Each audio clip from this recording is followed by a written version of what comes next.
Rick Ratman is Spirit Halloween's newest animatronic. So this guy was just released only a few days ago at this point, and a lot of people are wondering how he is. So that's why I'm going to be reviewing him and giving you my honest thoughts about him. Now, when it comes to his cosmetics, I really like him. Of course, he suffers from the typical follies of a lot of animatronics. Mainly, the clothes are very cheap and thin, and it's pretty average on most props now anyway. But despite my grievances with the clothes, almost everything else is great. His tube gore, like the hole in his chest, it's very shiny and plasticky. That could have definitely been better. The main draw for this prop is obviously his head and his sculpt, and personally, I think it looks phenomenal.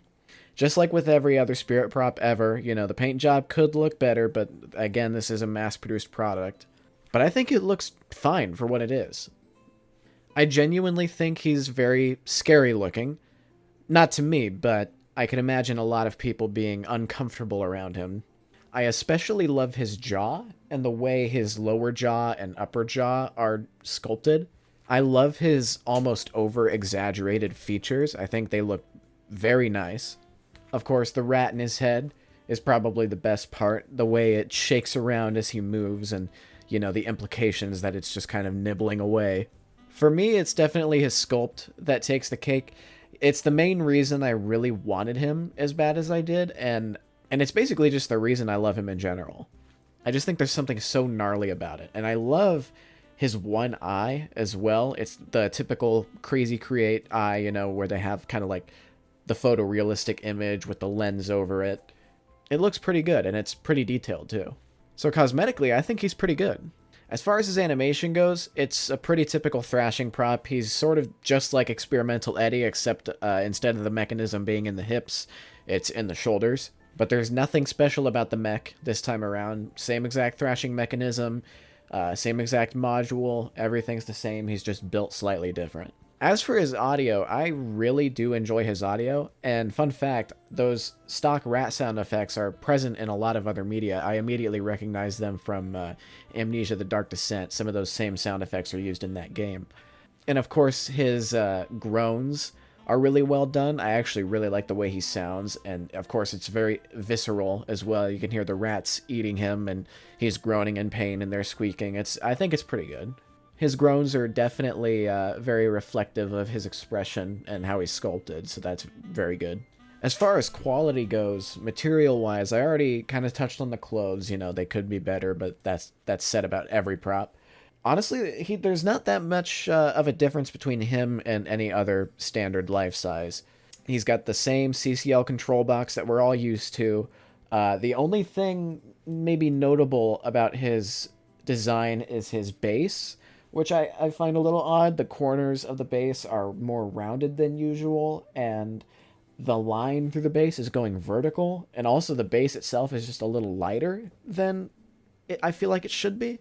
Despite the fact that this guy is so gory and, his main draw is his concept and how visceral he looks, he is very much on par with other animatronics, and that's good. I don't foresee him breaking at any point because none of the CCL thrashers so far are really known for breaking. The only problem that I can even recall is that a lot of Tortured Torsos would get their fabric caught in the motor, and that happened to mine plenty of times.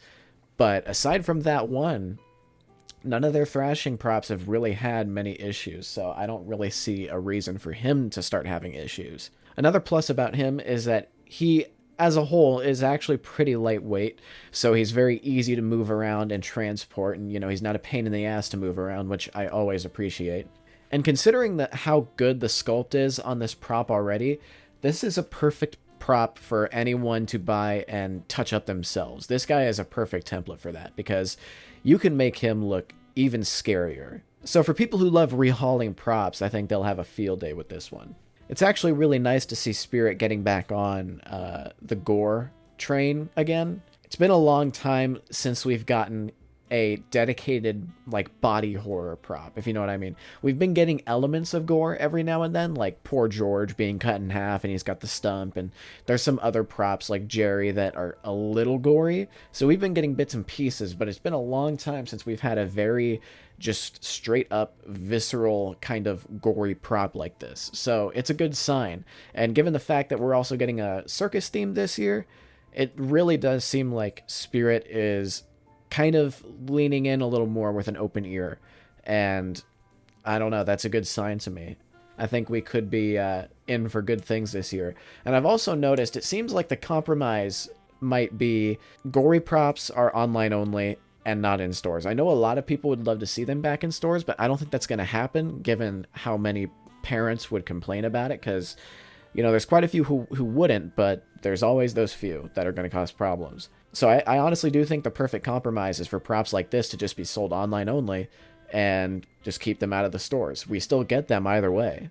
They don't need to be in stores. I'm just happy to have them. So Spirit is selling Rick Ratman for $200, and I do think that's worth it for him. He is a 6 foot tall, life size. He's pretty animated. He looks phenomenal, and he's perfect for a rehaul. He's absolutely great for a haunt. I imagine in the right lighting, he would look even better. I haven't had the chance to test it out myself yet, but this guy's a perfect prop to freak people out. I would recommend this guy. If you're thinking about getting him, I would, and I honestly do hope he sells relatively well, because I'd like to see more things like this in the future. And aside from the shiny plastic gore and the clothes, the only other real complaint I have about him is that his activation is way too short. He should have just been a constant motion animatronic, if I'm going to be honest. But even if, you know, he never was going to be, he should have at least had an activation that's as long as Experimental Eddie's. I don't see why his is so short. It's really frustrating imagining him in a haunt, because I think a lot of people are going to miss his animation given how short it is. So that was just a quick little review for Rick Ratman. I'll probably keep doing this for a lot of the new props I buy. If you have any other YouTube video suggestions or TikTok video suggestions, let me know. Also, let me know what you guys think of not Doug, I'm thinking of Portal. Let me know what you guys think of Rick Ratman, not Doug Ratman. And remember, if it's spooky, it's here. Thank you.